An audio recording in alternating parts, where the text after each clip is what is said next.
Hello everyone, তো দেখো সকাল সকাল উঠে পড়েছি। আজ যেহেতু রাখি, সকালবেলা উঠেই দেখো রান্না বান্না শুরু করে দিয়েছি। প্রথমেই দেখো করেছি চানা মশলা, তার সঙ্গে হবে লুচি, আর এখানে করছি চিকেন কষা। আর তারপরে দেখো বিরিয়ানি করবো বলে বেরেস্তাটা ভাজছিলাম। তো তার মধ্যেই দেখো দিদিরা চলে এসছে, আমার সমস্ত রান্না বান্না কমপ্লিট। আর আমাদের বাড়িতে দেখো কে এসেছে, ছোট্ট গোপাল সোনা। আর দেখো কতটা সুন্দর লাগছে, তাই না?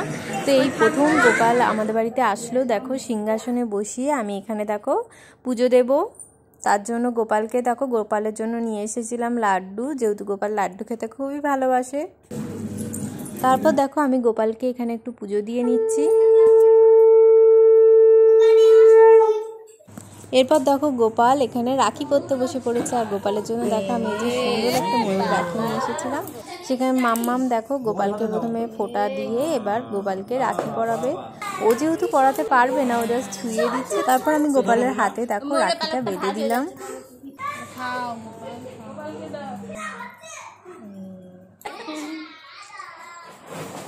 তারপর মাম্মাম দেখো এবার দাদাদের হাতে রাখি পরাবে। তার জন্য দেখো প্রথমে ফোঁটা দিয়ে নিচ্ছে।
পছন্দ হয়েছে?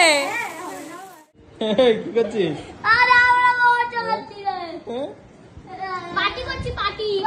তারপর দেখো রাখি পরানো হয়ে গেছে। এরপর দেখো হচ্ছে খাওয়া দাওয়া। তো এই যে আমি দেখো বিরিয়ানি করেছিলাম, সেটা এইখানে প্লেটে প্লেটে সাজিয়ে দিচ্ছি। এই যে ভাই খাচ্ছে, এখানে জামাই সবাই খাচ্ছে, আর লাস্টে ছিল কোল্ড ড্রিঙ্কস।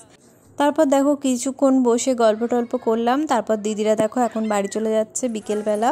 একটু পরে এবার ভাই চলে যাবে, ভাই যাবে দিদির বাড়িতেই। তাই ও যেহেতু বাইক নিয়ে এসেছিলো, সেজন্য ও বাইকে করে গেল, আর দিদিরা ট্রেনে গেল। তো তোমাদের কেমন লাগলো এই ব্লগটা অবশ্যই কমেন্ট করে জানিও। টাটা।